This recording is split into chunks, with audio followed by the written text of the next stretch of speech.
Siguro kayo natakot ni nanay. Bakit naman kasi pinakulihan sa ganyan dito sa bahay na to eh. Ganyan. Oo.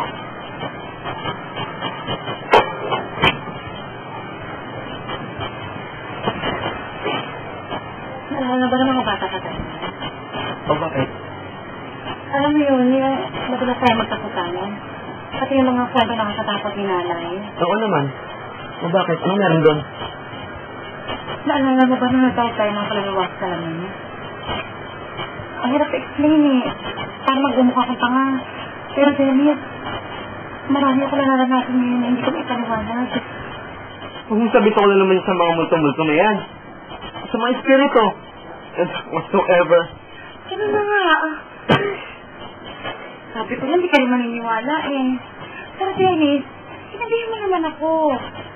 Matagal na ako para sa mga itong klaseng bagay. Magnilang ng araw na naman ako pagkabag ng mga nakikita ko. Alam mo ate, nagpeso lang na pagkasira mo sa buhay. Kulang na nga lang, lagyan mo na padlock yung kwarto mo para maging preso ka na dyan. Kasama yung mga instrumento mong yan. Isa pa, bakit kasi dahil ka na nakatutok lang sa paggawa mo ng kalta. Hindi na nga ate, kapag nakikita mo yung boyfriend eh.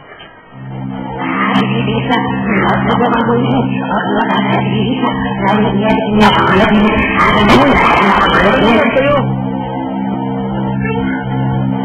Ano? Hindi mo nakikita? Alam mo ate, this is not good. Mabuti pag tumama ka sa akin bukas. Sinasal kita sa tulala kong doktora, si Dr. Emma. Ito sang psychiatry. Alam mo, matutulungan ka niya.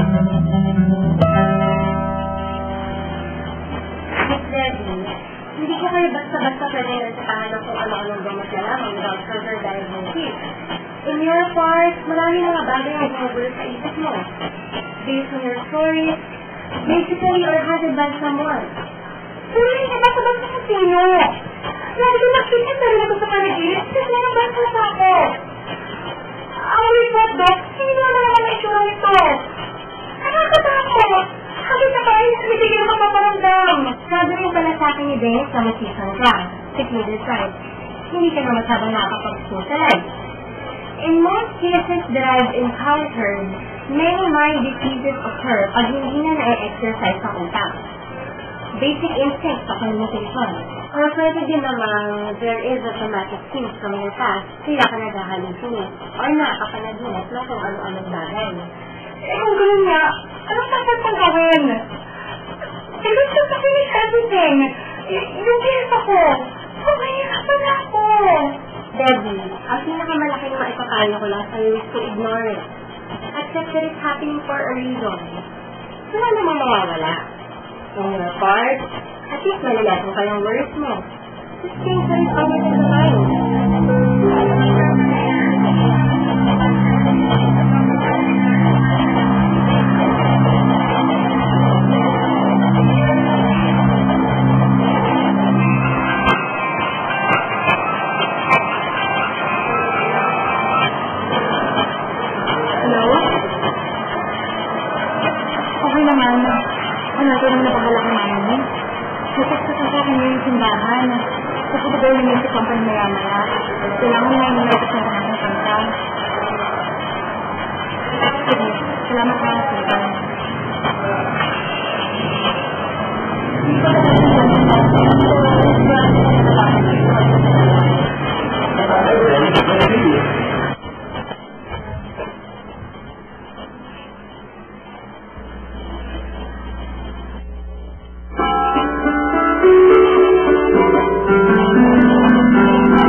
Buti naman, napapakinabangan na natin yung mga kanta-kanta na yan. Pero sayang nga lang, hindi ka namin napanood. Pero sige ate, nasa album na yung kanta mo ah.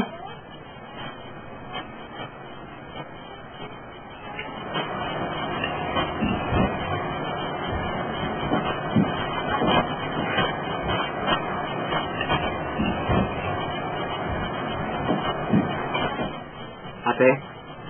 Huy! Ano nangyari sa'yo?